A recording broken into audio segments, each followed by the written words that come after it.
Hi friends, আমরা agriculture চ্যাপ্টারটা পড়ছিলাম। তো আগের ক্লাসে আমরা সিডসের টপিকটা কমপ্লিট করে ফেলেছি। তো আজকের ক্লাসে আমরা নতুন টপিক শুরু করতে যাচ্ছি। তো তার আগে চলো আমরা দেখে নিই যে ঠিক আমরা কতটুকু মানে এগিয়েছি, আরও কতটুকু রাস্তায় এগোতে হবে।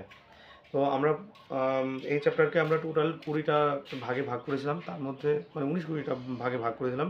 তার মধ্যে প্রথম 4টে টপিক শেষ। আজকে আমাদের টপিকে থাকছে পঞ্চম টপিক, সেটা হচ্ছে ফার্টিলাইজার। এই টপিকটাতে আমরা ফার্টিলাইজার মানে কি ইন্ডিয়াতে ফার্টিলাইজার এর প্রোডাক্টিভিটি আমরা সম্বন্ধে জানবো। আর তারপর ইন্ডিয়াতে এর প্রোডাকশনকে বাড়ানোর জন্য বা যাতে ইম্পোর্টের যে একটা বার্ডেন, যে ইন্ডিয়া থেকে যে প্রচুর পরিমাণ মানে কারেন্সি বিদেশে চলে যাচ্ছে, তো এই যে একটা বার্ডেন, বিওপি ক্রাইসিস মানে কি বলা চলে, মানে যদিও এটা বিওপি ক্রাইসিস না, তবে বিওপি ক্রাইসিসের জন্য ইনডিরেক্টলি হলেও মানে অংশগ্রহণ করছে। তো এটাকে বন্ধ করার জন্য আমাদেরকে গভর্নমেন্ট কী কী স্কিম নিয়ে আসছে, যাতে কিনা আমরা ফার্টিলাইজার এক্সপোর্টার না হয়ে ফার্টিলাইজার ইম্পোর্টার না হয়ে যাতে ধীরে ধীরে আমরা ফার্টিলাইজার এক্সপোর্টার হতে পারি, সেই সম্বন্ধে জানবো। আচ্ছা, তো আমরা বুঝি যে ইন্ডিয়াতে ফার্টিলাইজার নিয়ে কী কী সমস্যা আছে, বোঝার চেষ্টা করি। তার আগে আমরা কিছু উদ্ভিদ নিউট্রিশন বা উদ্ভিদ পুষ্টি সম্বন্ধে জানার চেষ্টা করি। উদ্ভিদের পুষ্টি হচ্ছে কি দুভাগে ভাগ করতে পারি, একটা হচ্ছে ম্যাক্রোনিউট্রিয়েন্টস আর একটা হচ্ছে মাইক্রোনিউট্রিয়েন্টস। ম্যাক্রোনিউট্রিয়েন্টসের মধ্যে পড়ে 6টা এলিমেন্ট, মেজর 6টা এলিমেন্ট। কী কী? Nitrogen, phosphorus, potassium, calcium, magnesium, sulphur. কী কী আরেকবার বলছি? Nitrogen, phosphorus, potassium, calcium, magnesium, sulphur. এবার আসি আমরা আর সঙ্গে 8টা মাইক্রোনিউট্রিয়েন্টস থাকে, যেগুলো কিনা উদ্ভিদের শরীরে এনজাইম তৈরি করতে পারে এবং মানে উদ্ভিদের বিভিন্ন অভ্যন্তরীণ যেসব মানে শারীরবৃত্তীয় যেসব কার্যকলাপ আছে তাদেরকে যেন মেনটেন করতে পারে। এরকম 8টা এলিমেন্ট মাইক্রো এলিমেন্ট কী কী আছে? কপার কপার মানে copper, zinc, iron, manganese, boron, chlorine, molybdenum, nickel. তোমরা নোট করে রাখতে পারো। আচ্ছা, তো এই কয়েকটা হচ্ছে আমাদের টোটাল উদ্ভিদের 14টা ইম্পর্টেন্ট নিউট্রিয়েন্ট থাকে। তবে এর মধ্যে সবচেয়ে বেশি পরিমাণে লাগে, তো ওই যে বললাম ম্যাক্রোনিউট্রিয়েন্টস, যেগুলো কিনা লাগবেই, সবসময় লাগবে। যে কী কী? Nitrogen, phosphorus, potassium, calcium, magnesium, sulphur. এই 6টা যে মেজর নিউট্রিয়েন্টস আছে, তার মধ্যে প্রাইমারি নিউট্রিয়েন্টস বলা হয় নাইট্রোজেন, ফসফরাস আর হচ্ছে পটাশিয়ামকে, যেগুলোকে খুবই অত্যাধিক পরিমাণে দরকার পড়ে। তো ইন্ডিয়াতে প্রবলেম কি, যে এই কয়েকটা যেসব প্রাইমারি নিউট্রিয়েন্টস আছে না, এগুলোরই ডেফিসিয়েন্সি আছে। তো এগুলোকে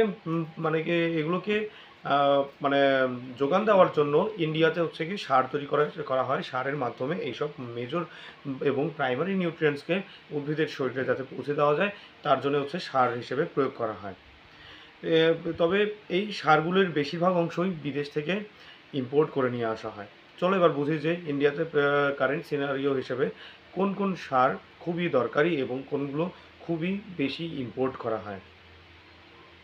3 রকমের মানে কি যে সার মানে ইন্ডিয়াতে খুব দরকার পড়ে বা প্রডিউস হয়, উৎপন্ন হয়। ইউরিয়া, ডাইঅ্যামোনিয়াম ফসফেট আর হচ্ছে কি কমপ্লেক্স ফার্টিলাইজার্স। কি বললাম? ইউরিয়া, ডাইঅ্যামোনিয়াম ফসফেট আর হচ্ছে কি কমপ্লেক্স ফার্টিলাইজার। তাহলে আমরা আরেকবার হচ্ছে কি রিভিশন করি কী কী পড়লাম আমরা এখনকার ক্লাসে। আমরা পড়ছিলাম যে ফার্টিলাইজার টপিক। সেখানে আমরা বুঝলাম যে উদ্ভিদের নিউট্রিয়েন্টস কত রকমের হয়। উদ্ভিদের নিউট্রিয়েন্টস 2 রকমের হয়, একটা ম্যাক্রোনিউট্রিয়েন্টস আর একটা হচ্ছে মাইক্রোনিউট্রিয়েন্টস। ম্যাক্রোনিউট্রিয়েন্টস হচ্ছে কি 6 রকমের হয়, আর 6টা আছে, আর মাইক্রোনিউট্রিয়েন্টস হচ্ছে 8টা আছে। তো এই 6টা ম্যাক্রোনিউট্রিয়েন্টসের মধ্যে 3টা নিউট্রিয়েন্ট হচ্ছে কি প্রাইমারি নিউট্রিয়েন্টস, ঠিক আছে। তো এই প্রাইমারি নিউট্রিয়েন্টসের যোগানকে মানে ইন্ডিয়াতে দিতে হয়, কারণ কি এগুলো ইন্ডিয়াতে ঘাটতি থাকে।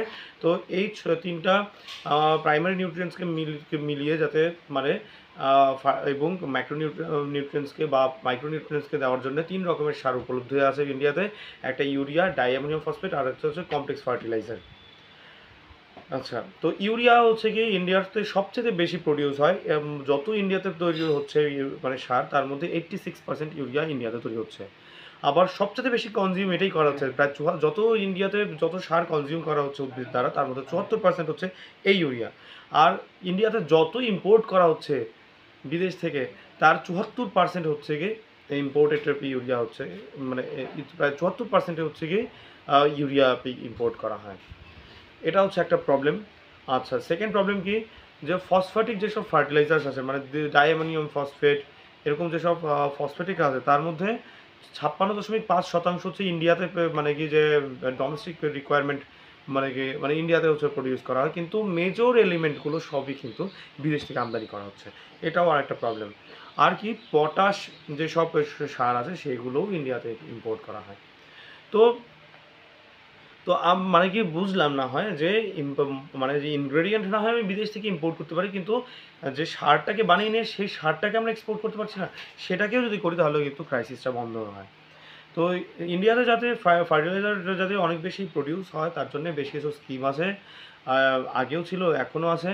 তো চলো এবার আমরা এই সব প্রবলেমকে সলভ করার জন্য যেসব স্কিম আছে সেই স্কিম সম্বন্ধে জানার চেষ্টা করি। এরকম আমরা 4-5 রকমের স্কিম পড়বো। কী কী?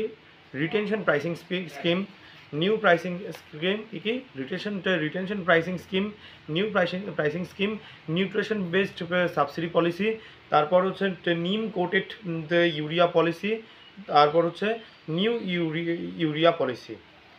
কী কী বললাম আমি? তাহলে retention pricing scheme, new pricing scheme, nutrition based pricing subsidy policy, তারপর হচ্ছে নিম কোটেড ইউরিয়া পলিসি, আর হচ্ছে নিউ ইউরিয়া পলিসি।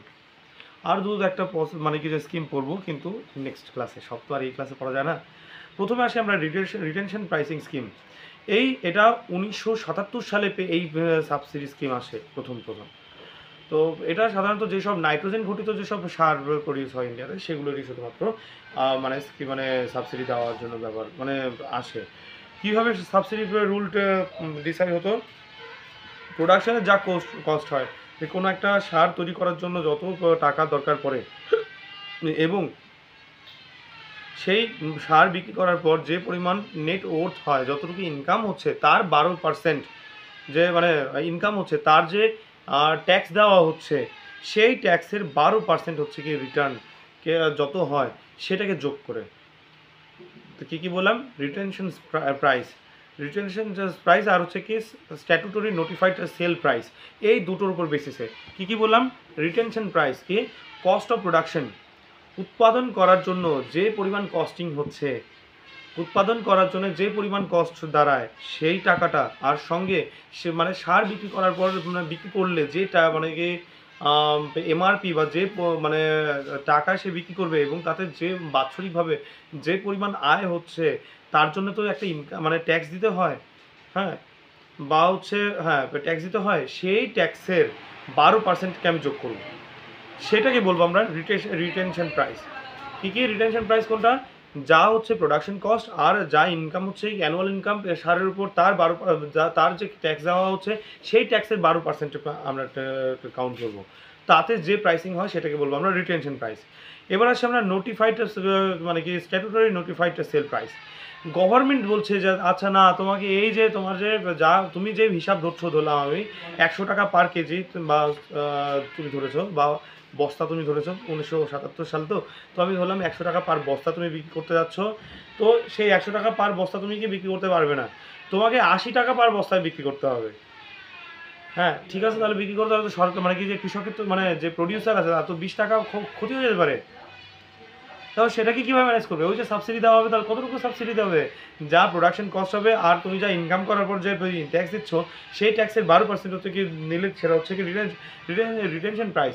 আর যেটা তুমি দাম ধরেছো সেটা হচ্ছে কি স্ট্যাটুটরি, যে কী বলে, statutory notified sale price, sorry, যেটা গভর্নমেন্টে যে দামটা ধরে দিচ্ছে, স্ট্যাটুটরি মানে নোটিফাইড সেল প্রাইস আছে তার বিয়োগফল, সেইটা গভর্নমেন্ট হচ্ছে কি যে সাবসিডি দিচ্ছে।